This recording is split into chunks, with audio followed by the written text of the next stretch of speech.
जोड़ दिया गया और एक्शनेबल क्लेम के अंतर्गत ये सभी चीजें आती हैं, betting, casinos, gambling, horse racing, lottery और ऑनलाइन मनी गेमिंग। अर्थात ऑनलाइन मनी गेमिंग में ये सारी चीजें आती हैं।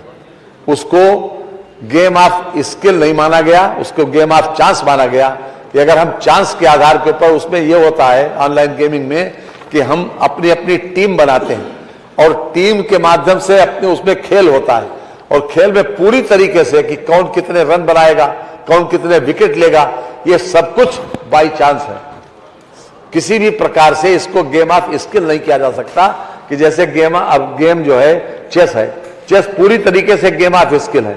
तो इस आधार के ऊपर ये जीएसटी काउंसिल में लगभग 1.5 साल तक इसके ऊपर चर्चा हुई और कैसीनो, ऑनलाइन गेमिंग और रेस कोर्स यानी हॉर्स रेसिंग, इसको तीनों को एक कैटेगरी में रख के उन्होंने ग्रुप ऑफ मिनिस्टर्स बनाया और अल्टीमेटली ग्रुप ऑफ मिनिस्टर्स की ये रिकमेंडेशन ये आई कि इसके ऊपर मैक्सिमम टैक्स लगना चाहिए, अर्थात 28% टैक्स लगे और ग्रास गेमिंग रेवेन्यू पर नहीं, जो इसको सप्लाई करता है, जो इसको खिलाता है।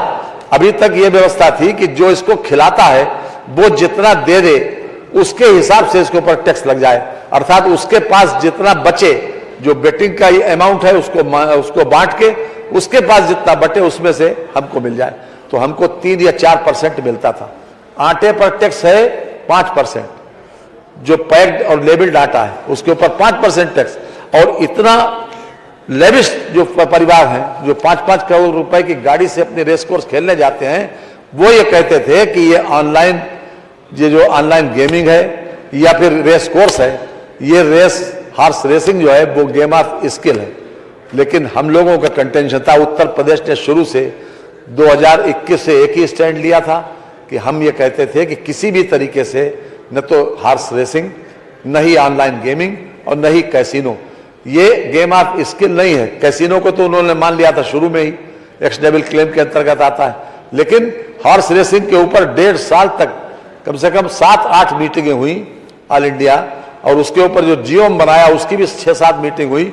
अल्टीमेटली वहां से ये निष्कर्ष आया कि इसमें हाईएस्ट रेट जो है वो लगना चाहिए जीएसटी का, और सीधे सीधे हम ले पैसा, ये नहीं कि हम जो कुछ उसके पास बचे उसको लें, अर्थात ग्रास गेमिंग रेवेन्यू। वो कहते थे कि वर्ल्ड वाइड ये फेनोमेना है, ये इंटरनेशनल प्रैक्टिस है कि जीजीआर के ऊपर टैक्स पड़ता है, अर्थात जो भी सप्लायर को ये खिलाड़ी जो भी खिलवाते हैं उसके पास जो पैसा बचे उसमें से आप पैसा ले लो 28%।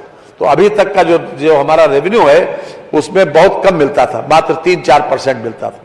तो उसको ठीक करने के लिए हमने इसमें 28% भी किया, और जो कुछ भी हम एंट्री लेते हैं, एंट्री के वक्त भी हम 28% ले लेंगे, अर्थात चाहे हॉर्स रेसिंग में एंट्री हो, चाहे कैसीनो में एंट्री हो और चाहे ऑनलाइन गेमिंग में एंट्री हो।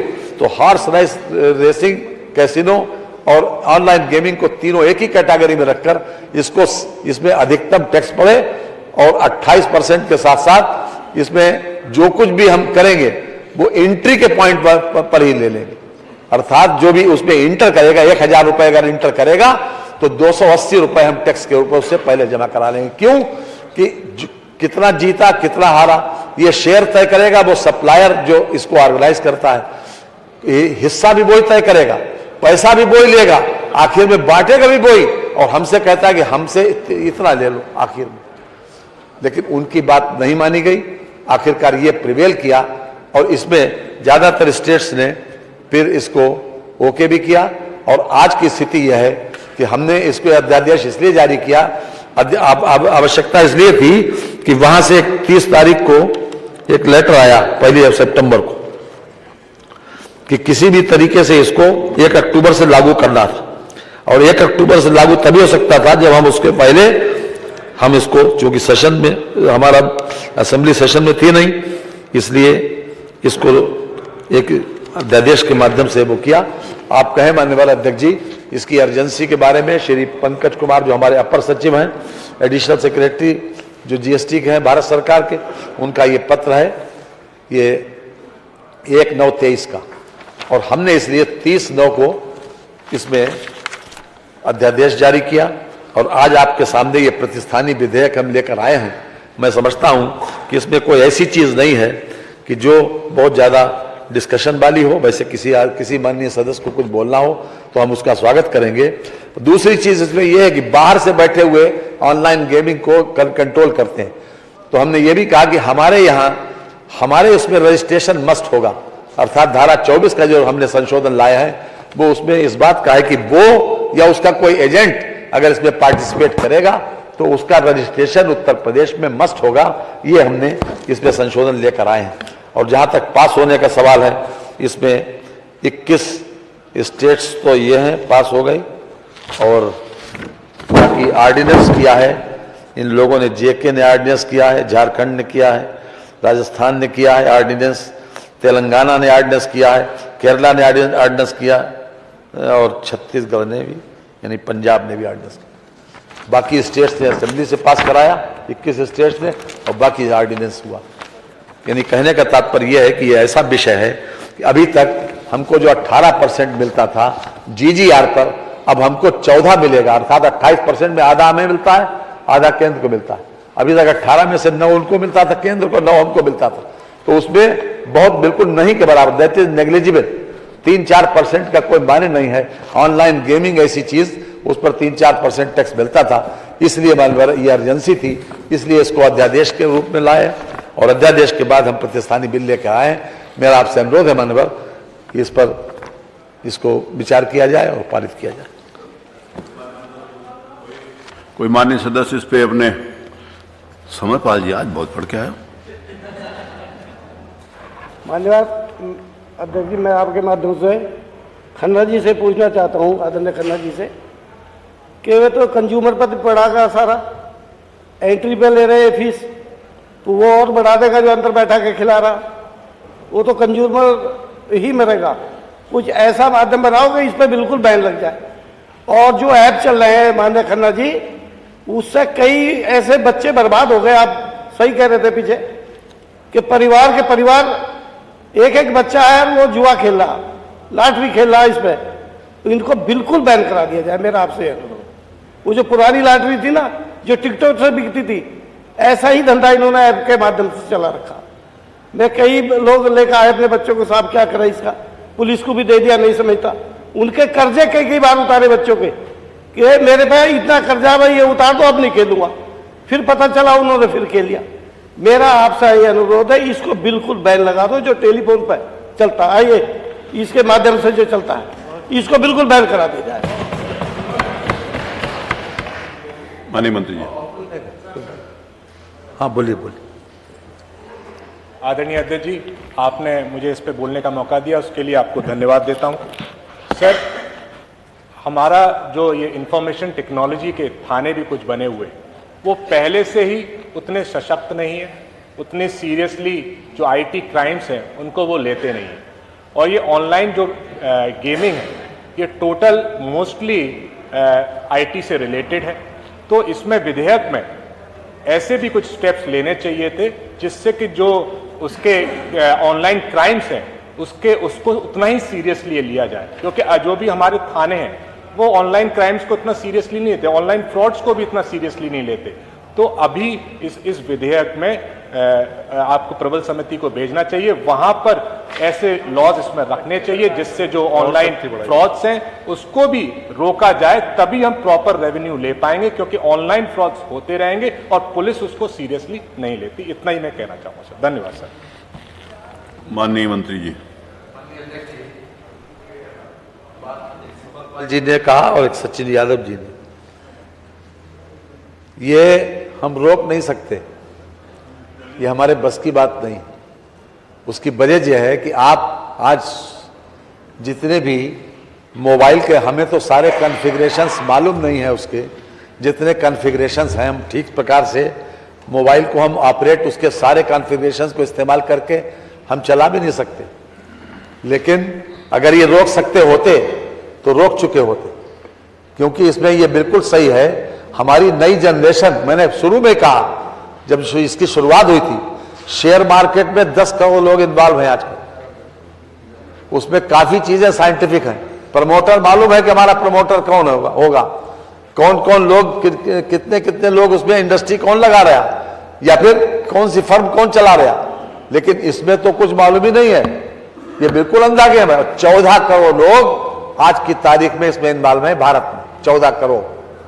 ये मतलब एथेंटिक आंकड़ा है और इसको किसी भी तरीके से रोका नहीं जा सकता। देखिए, साइबर क्राइम, ये सही है कि बहुत साइबर क्राइम बढ़ रहा है और हम लगातार उसकी ट्रेनिंग भी दे रहे हैं। हमने कोशिश की है कि ज्यादा से ज्यादा लोग वेल इक्विप्ड हो सकें उसके बारे में, लेकिन जो करने वाले हैं वो ज्यादा स्मार्ट है। ज्यादा स्मार्ट हो गए तभी क्राइम में करके सफल हो रहे हैं। लेकिन योगी सरकार में हर तरह से इस बात की कोशिश की कि पहले 2 ही थाने थे प्रदेश में, पहले नोएडा और लखनऊ था, लेकिन अब हर जिले में एक थाना खोलने की योजना है और हर कमिश्नरी में हमारी जितने भी लोग जिसने भी हमसे अप्रोच किया, हमने ये कोशिश जरूर की कि साइबर क्राइम किसी प्रकार का अगर हो तो उसको हम टेल तक जरूर पहुंचा दें, अर्थात उसमें रिजल्ट जरूर दिलवा दें। क्योंकि अगर पैसा उसी वक्त पता चल जाता है कि पैसा किसी ने फ्रॉड करके निकलवाया, अब एटीएम कहां लगा हुआ और कहां से दूसरे प्रदेशों से यहां पर वो क्राइम कर रहे हैं, हमारे लोग प्रभावित हो रहे हैं। ये बस की बात नहीं है रोकना, लेकिन हाँ, उपचार हमारे बस में है। जो भी उपचार हम संभव हो सकेगा हर तरीके के उपचार करेंगे और कोई भी अगर संज्ञान में आएगा कोई चीज तो उसको छोड़ेंगे नहीं। ये मैं अध्यक्ष जी आपके माध्यम से मैं सदन को आश्वस्त करना चाहता हूं। और ये एक ऐसी विधा है और इस पर भी अगर टैक्स जो है, पूरी जीएसटी काउंसिल इसमें एक राय थी कि किसी भी तरीके से टैक्स बढ़ाया जाए और इनिशिएशन उत्तर प्रदेश ने किया। बाद में बहुत से लोग ये कहने लगे कि नहीं साहब जीजीआर पे ले लिया जाए। हमने कहा जीजीआर पे तो किसी हालत में नहीं मानेंगे। और आखिर में अगर सबसे ज्यादा अगर आपने प्रोसीडिंग वहां के देख लेना कभी, जो 11 अगस्त को हुआ और 11 अगस्त से पहले भी दो प्रोसीडिंग जीएसटी में केवल इसी में हुई, तो सिर्फ उत्तर प्रदेश ने ही स्टैंड इसने लिया और मैं ही उत्तर प्रदेश को रिप्रेजेंट कर रहा हूं फिलहाल खास तौर से। और उन्होंने बाद में 12 तारीख को पूरे इंडियन एक्सप्रेस में इसको छापा भी है दिल्ली का एडिशन में कि it is only because of UP कि जो इसको जो सस्टेन हुआ है, नहीं तो ये जीजीआर पे कर लेते और फिर वही उन लोगों के पास उनका गेम जो था वो क्या नाम वो सफल हो जाता। लेकिन जो खास तौर से जब इस प्रकार की प्रैक्टिस को हम रोक नहीं सकते तो अधिकतम जो जितना हो सके डिस्करेजमेंट एक ये भी है कि हम उसको टैक्स बढ़ा दें। ये भी अपने आप में एक डिस्करेजमेंट कि हम अगर डिस्करेज इसलिए भी करते हैं कि वो ताकि लोग जो ज्यादा ज्यादा टैक्स दे कर करें। अब कैसीनो वाले, गोवा वाले ये कहते थे कि हमारी इंडस्ट्री बंद हो जाएगी। हमने बंद हो जाएगी तो विकल्प ढूंढ लो, बंद हो जाए विकल्प ढूंढ लो। अब कैसीनो के मामले में भी अगर हम ये लेके चलेंगे कि 28% नहीं होगा या हम जीजीआर पे ले लेंगे, जीजीआर के माने जो सप्लायर को बचे उसमें से ले लो और वो बचा दिखा के कौन से सही दिखा देगा, कौन दिखाएगा सही। कैसीनो तो वैसे तुम चला रहे और ऊपर से तुम करो बच्चे से ले लो। इसलिए सारी कुछ स्थिति को देखते हुए जो परिस्थिति थी उसी से बेटरमेंट सोचा गया, उससे बेटर करने की कोशिश की जा रही है। मैं आपसे अध्यक्ष जी अनुरोध करूंगा कि इसको पारित किया जाए। ये बहुत महत्वपूर्ण विधेयक के ऊपर, संशोधन विधेयक के ऊपर चर्चा हुई है। माननीय सदस्यों ने अपने महत्वपूर्ण विचार रखे हैं और उसका विस्तृत निराकरण उसको माननीय संसदीय कार्य मंत्री जी के द्वारा किया गया। अब हम लोग क्योंकि यहाँ पर बैठे हुए हैं जिसके ऊपर व्यवस्था बताई है माननीय संसदीय कार्य मंत्री जी, क्योंकि इंटरनेशनल लेवल के ऊपर ये हो रहा है तो उसको कैसे डिस्करेज किया जाए, उसमें टैक्स ज़्यादा से ज़्यादा कैसे लगे, ये महत्वपूर्ण है। प्लीज, कौन बोलेगा? अरे क्या तो जिज्ञासा पहले करनी चाहिए था ना, जिस समय बोलो। मैंने सब लोगों को फ्लोर ओपन किया था मंत्री जी के उत्तर के बाद नहीं, पहले मैंने बोला था कोई भी बोलना चाहे बोल। तो उसमें एक बात यह है कि जो एक जागरूकता के माध्यम से, अब अगर किसी को ये बात बतानी है कि अगर 100 रुपया किसी ने दिया, मैं क्षमा चाहता हूँ क्योंकि मेरा भी कंसर्न है, मैं भी समाज से ही आता हूँ, कि 100 रुपया अगर किसी ने बेट लगाई तो उसमें से 28 रुपये टैक्स लग गया, तो अब बटेगा कितना? 72। तो 72 के ऊपर फिर 28% टैक्स लग जाएगा, फिर कितना बचेगा? एक समय में शून्य हो जाएगा। तो खेलने वालों को ये बताने की जरूरत है कि तुम्हारे पल्ले कुछ नहीं पड़ना, तो इस बात के लिए सावधान रहो। जो समरपाल जी ने बात कही है, अगर ये भी बात हम लोग को संदेश दे सकते हैं, किसी के खेलने वाले सट्टे हुए किसी के पल्ले कुछ नहीं पड़ता, सरकार उसके ऊपर विजिलेंट है, उसके ऊपर जो कुछ भी बेस्ट पॉसिबल तरीके से साइबर थाने खोले गए हैं उसके ऊपर सख्त से सख्त कार्रवाई करेगी। एक प्रशंसनीय विषय है, लेकिन समाज में जागरूकता के नाते से भी हम सब लोग इसमें आगे आएंगे, ऐसे मैं अपेक्षा करता हूँ। प्रश्न ये है कि उत्तर प्रदेश माल और सेवा कर द्वितीय संशोधन विधेयक 2023 पर विचार किया जाए। जो माननीय सदस्य के पक्ष में हो कृपया हाँ कहें, जो माननीय सदस्य के विरोध में हो कृपया नहीं कहें। हाँ की संख्या अधिक है, अतः प्रस्ताव स्वीकृत हुआ। खंडशः विचार। प्रश्न यह है कि खंड 2 से खंड 6 तक तथा खंड 1 प्रस्तावना और शीर्षक इस विधेयक के अंग माने जाएं। जो माननीय सदस्य के पक्ष में हो कृपया हाँ कहें, जो माननीय सदस्य के विरोध में हो कृपया नहीं कहें। हाँ की संख्या अधिक है, अतः खंड 2 से खंड 6 तक तथा खंड 1 प्रस्तावना और शीर्षक इस विधेयक के अंग माने गए। माननीय संसदीय कार्य मंत्री, मैं आपकी अनुज्ञा से प्रस्ताव करता हूं कि उत्तर प्रदेश माल और सेवा कर द्वितीय संशोधन विधेयक 2023 को पारित किया जाए। प्रश्न यह है कि उत्तर प्रदेश माल एवं सेवा कर द्वितीय संशोधन विधेयक 2023 को पारित किया जाए। जो माननीय सदस्य के पक्ष में हो कृपया हाँ कहें, जो माननीय सदस्य के विरोध में हो कृपया नहीं कहें। सर्वसम्मति से पास हो गया। याचिकाएं ले लें। मत संख्या 28 जो पहले बाद में ली जा रही है याचिकाएं मैं उपस्थिति दूंगा। जो माननीय सदस्य उपस्थित हो गए उनकी याचिकाएं स्वीकार होंगी। श्री मनोज कुमार पांडे अनुपस्थित। श्री राजीव कुमार सिंह बब्बू भैया अनुपस्थित। इंजीनियर सचिन यादव उपस्थित। श्री प्रभात कुमार वर्मा उपस्थित। डॉक्टर MP आर्या उपस्थित। श्री वाजपेयी उपस्थित। श्री अमिताभ वाजपेयी उपस्थित। डॉक्टर वीरेंद्र यादव उपस्थित। श्री रमेश चंद्र मिश्र अनुपस्थित। मोहम्मद फ़हीम इरफान अनुपस्थित। श्री दुर्गा प्रसाद यादव उपस्थित। डॉक्टर शलभ मणि त्रिपाठी उपस्थित। डॉक्टर वीर विक्रम सिंह प्रिंस अनुपस्थित। श्री जवाहरलाल राजपूत उपस्थित। श्री राम रतन कुशवाहा उपस्थित। श्रीमती आशा मौर्य उपस्थित। श्री जयप्रकाश अंचल उपस्थित। श्री संदीप सिंह उपस्थित। श्रीमती पूजा अनुपस्थित। डॉक्टर नीरज वोरा उपस्थित। श्रीमती जय देवी उपस्थित। श्री बम्बालाल दिवाकर उपस्थित। श्री अनिल कुमार उपस्थित। श्री प्रसन्न कुमार उपस्थित। श्री महेंद्र नाथ यादव उपस्थित। श्री माधवेंद्र प्रताप सिंह रानू जी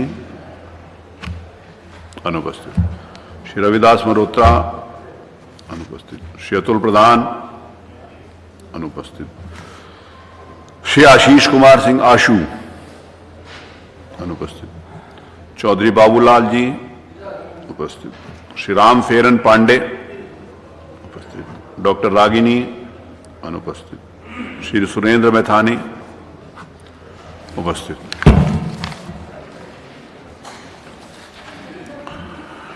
आज नियम 51 के अंतर्गत कुल 90 सूचनाएं प्राप्त हुई जिनमें से निम्नलिखित माननीय सदस्यों की सूचनाएं स्वीकार की गई। श्री मनोज कुमार पांडे अनुपस्थित। श्री प्रभु नारायण सिंह उपस्थित। श्री रवि शर्मा उपस्थित। श्री फ़हीम इरफान अनुपस्थित। डॉक्टर रागिनी सोनकर अनुपस्थित। डॉक्टर मंजू शिवाच उपस्थित। डॉक्टर राजेश्वर सिंह अनुपस्थित। श्री संदीप सिंह उपस्थित। श्री रविदास मल्होत्रा नहीं, उस समय रहा करें सब लोग। डॉक्टर रागिनी उपस्थित। श्री अतुल प्रधान अनुपस्थित। श्री पंकज पटेल उपस्थित, जिन माननीय एक डॉक्टर ये माननीय वर्मा जी, माननीय लाल जी वर्मा, आप रमेश चंद्र, ये अनुपस्थित है, उपस्थित रमेश चंद्र मिश्र उपस्थित, 2। अरे माता प्रसाद जी पांडे का तो होगा ही होगा, जब भी कहेंगे माता प्रसाद जी पांडे, श्री माता प्रसाद जी पांडे, अरे वो हमारे मार्गदर्शक हैं, सब हम सब लोगों के। आपका कमाल भाई ले लिया था सवेरे, एक एक सबकी जिनकी ना लिया उनको ले लें। चलिए वीरेंद्र जी और ये हमारे चलिए डॉक्टर साहब वर्मा जी, अब हम उठते हैं कल सुबह 11 बजे।